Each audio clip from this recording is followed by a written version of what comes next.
What's going on, guys? Welcome back to WWE Network and Show, where I, Graham G.S. Matthews, break down all the original content I watch on the WWE Network and on Peacock. And today we're talking the April 10th, 2023 edition of Raw Talk. Jackie Redmond, Matt Camp in the studio breaking down what I thought was a much better Raw this week than that fucking dumpster fire we got last Monday. So, good show this week, I thought.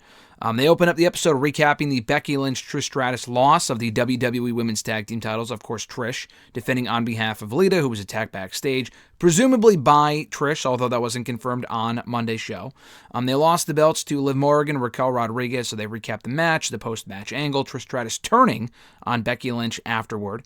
Matt Camp praises Morgan and Rodriguez not really letting that get lost in the shuffle here. I mean, that was kind of the secondary story. The tag titles mean fucking nothing, but it was cool they won the belt. Rodriguez's first run, her second run as WWE Women's Tag Team Champion, because she won it the first time with Aaliyah for like a fucking, 2-week period back in the summer, late summer last year. Liv Morgan, surprisingly, has never before been WWE Women's Tag Team Champion. But anyway, he praises their dynamic. He also, Jackie questions if Trish was the one who attacked Lita backstage. And Camp also questions he doesn't say this word for word, but is the Trish Stratus of old, heel Trish Stratus, coming back? I think the answer to that would be a resounding yes, which is cool. For the first time in like 18 or 19 years, she hasn't been a babyface, or rather a heel, in probably close to 18 or 19 years, because she retired initially in 2006, which would have been 17 years ago. Anytime she's come back since then, she's been a babyface. I think she was probably last a heel in 2005, so that is going back about 18 years, which is crazy.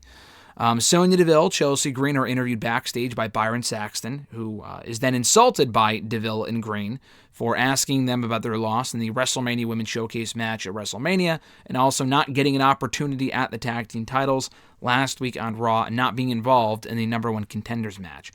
Deville says that they're the real stars of the show, and Chelsea continues to insult Byron by asking him if he switched suits with the Easter Bunny.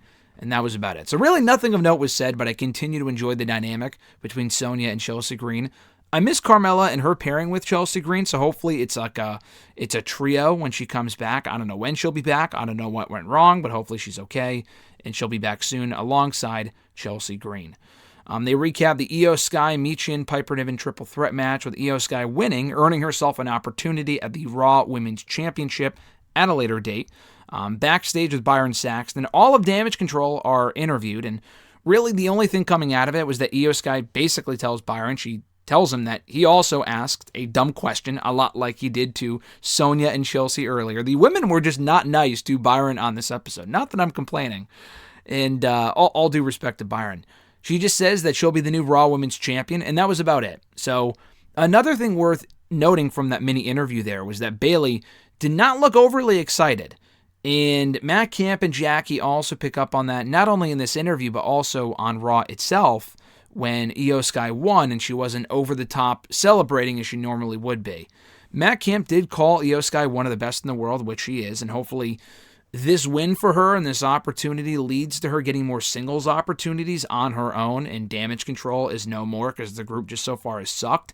Through no fault of their own, they've really tried their best to kind of get over, but the booking just hasn't been great. Anyway, so they also wonder if Bayley was jealous. They bring that up here as well. They replay the Cody Rhodes promo, calling out Brock Lesnar for Backlash.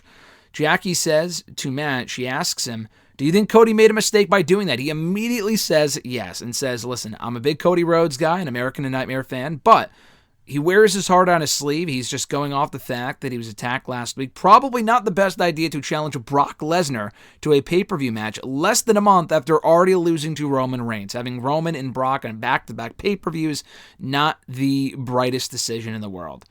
But, not a lot of time in between pay-per-views. Doesn't have a lot of time to prepare.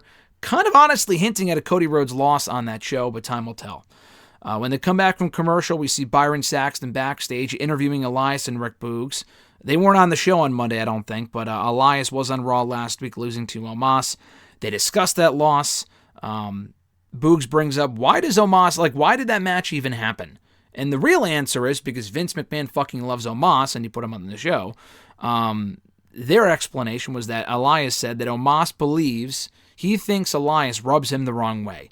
And then Boogs interjects and says, Well, Elias, you rub me just right. And then moving on from there, I mean, that was weird, but typical Boogs fashion. They said that they're focused on the draft and kind of staying together, and that was about it. They recapped the Rey Mysterio-Finn Balor match that was won by Balor at the beginning of the show. Really good match there. Matt Camp says that Judgment Day is regaining momentum after losing most of their matches at WrestleMania. Rhea Ripley did become the SmackDown Women's Champion. She was not on Raw this week. It was just Dominic and Finn. And the two guys that lost the WrestleMania matches. And Finn, or rather Damian Priest, was not on Raw, but he was also not in action at WrestleMania. So they were 1 for 2 at WrestleMania this year. They recapped the Usos Alpha Academy matchup, which was great. Usos won that, along with Solo Sikoa beating Kevin Owens in the main event. And they discuss at the end of the show here, Matt Camp and Jackie do, about how Riddle, Kevin Owens, and Sami Zayn kind of have to band together against the Bloodline, Solo Sikoa, and the Usos, kind of setting the stage. Unless it's a Raw match or a SmackDown main event in the coming weeks, I would save that as the match for Backlash. You could always do Solo and Matt Riddle one-on-one at, Saudi Arabia for King of the Ring or whatever if you want, or on Raw itself, but the 6-man tag team match kind of feels like the way to go for that show. And then they plug Santos Escobar for the bump on Wednesday. So that was Raw Talk in a nutshell for April 10th, 2023. Effective episode here, recapping everything that we saw on Raw. Again, a much better and an improved episode from last week. Hopefully it stays this way, but you can never be too sure with WWE, especially with Vince being back on the fold, so time will tell. Thank you guys for checking out my review. I appreciate it. Be sure to like the video, drop a comment, share the video, and subscribe to the channel for more daily content. Also, hit the bell button to be notified every time a new video goes up. I'm Graham G. Matthews. Have an awesome one, guys, and I'll catch your ass down the road.